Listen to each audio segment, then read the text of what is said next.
भारतीय संसद आज बंधक सी बन चुकी है।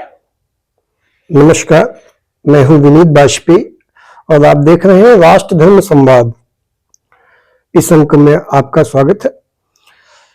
आज भारतीय संसद बंधक सी बन चुकी है और यह मैं क्यों कह रहा हूं, क्योंकि अगर भारतीय संसद आज कराह रही है तो उसका कारण किसी बाहरी दुश्मन का हमला नहीं है, बल्कि भीतर छुपा हुआ वह व्यक्ति है जो खुद को नेता कहता है, लेकिन जिसका आचरण हर दिन राष्ट्र की जड़ों पर प्रहार कर रहा है।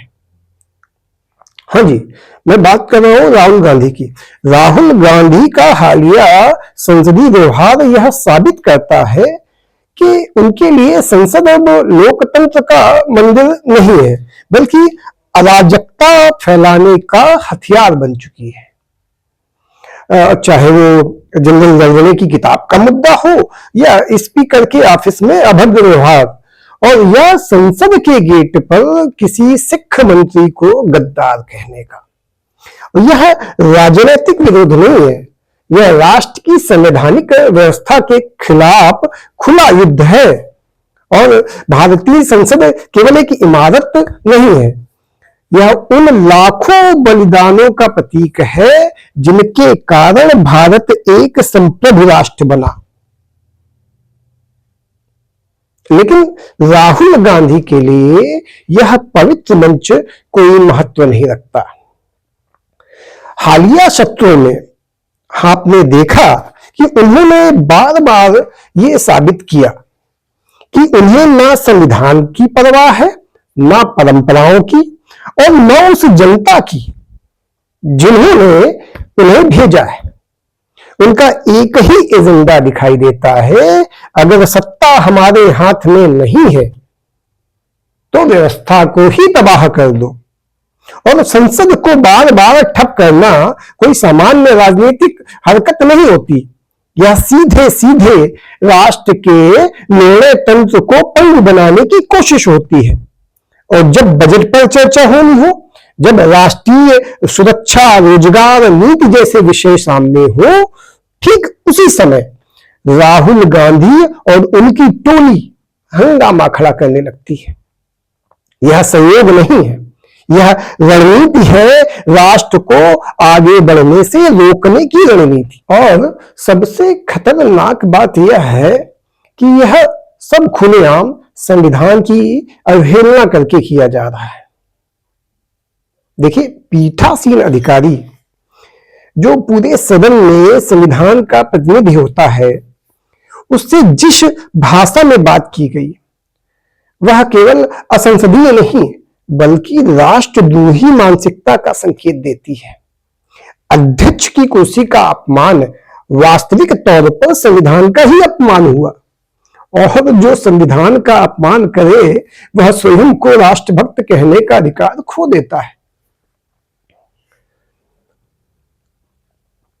राहुल गांधी की राजनीति अब एक ऐसे मोड़ पर पहुंच चुकी है जहां नियम, कानून और मर्यादा उन्हें बाधा लगने लगे हैं। अब जब संसद के नियम उनसे प्रमाण मांगते हैं तो वे नियमों को ही तोड़ देते हैं, या प्रक्रिया अनुमति मांगती है तो प्रक्रिया को ही रोक देते हैं। यह वही मानसिकता है जो कहती है या तो मेरी बात मानी जाए या फिर देश का काम ही न होने दिया जाए। वास्तव में तो यह एक अराजकता है, लेकिन ये अराजकता किसके हित में है? यहां तस्वीर बेहद साफ है कि जैसे ही संसद के भीतर शोर मचता है, वैसे ही विदेशी मीडिया, विदेशी संस्थाएं और भारत विरोधी थिंक टैंक सक्रिय हो जाते हैं। वही भाषा, वही आरोप, वही नैरेटिव कि भारत में लोकतंत्र खतरे में है। सवाल यह है कि यह स्क्रिप्ट कौन लिख रहा है और उसे मंच कौन दे रहा है?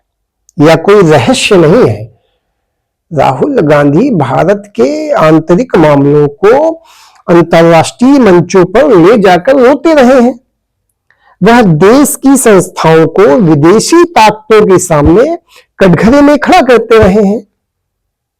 ये कुछ नया नहीं है।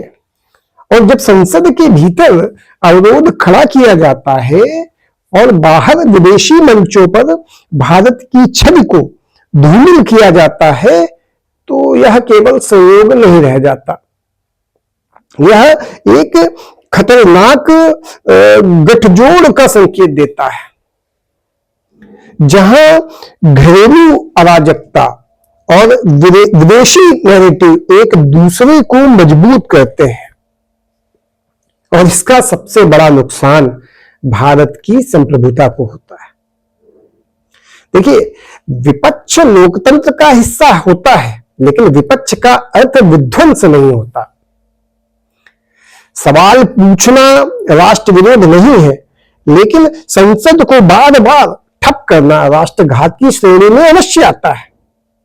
और हर बार जब सदन बाधित होता है, हर बार जब कामकाज रुकता है, भारत कमजोर होता है। और जो भारत को कमजोर करता है, वह किसी हाल में राष्ट्रहित में काम नहीं कर रहा है। अब राहुल गांधी की समस्या यह नहीं है कि वे सवाल पूछते हैं, समस्या यह है कि राष्ट्र की संस्थाओं पर भरोसा नहीं करते।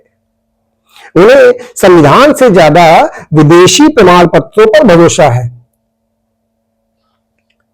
वे ट्रंप की बात सुन लेते हैं, लेकिन भारत के सुप्रीम कोर्ट पर भरोसा नहीं है। उन्हें संसद से ज्यादा तो विदेशी मीडिया में जगह मिलती है।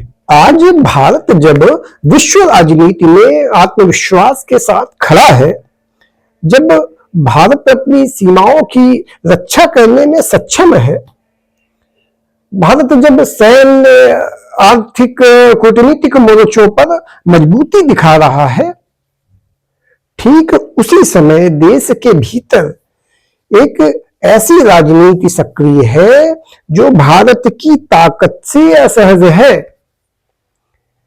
भारत के आत्मसम्मान से परेशान है और भारत के राष्ट्रवाद से चिढ़ती है। इस राजनीति का सबसे बड़ा चेहरा है राहुल गांधी।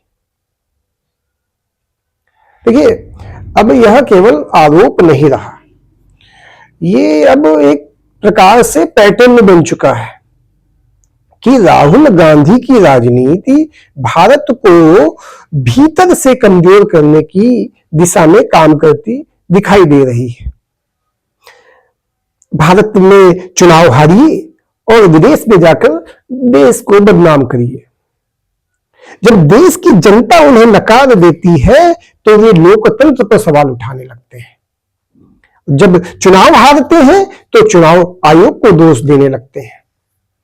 और जब सत्ता नहीं मिलती, तो विदेशी मंचों पर जाकर भारत को लोकतंत्र के लिए खतरा बताते हैं। तो सवाल सीधा है कि क्या किसी भी देश का जिम्मेदार नेता अपने देश की छवि को विदेशी ताकतों के सामने इस तरह गिरा सकता है? आज के अंक में इतना ही। मिलते हैं अगले अंक में। आपसे अनुरोध है कि चैनल को सब्सक्राइब अवश्य करें, साथ ही लाइक शेयर करना ना भूलें। धन्यवाद।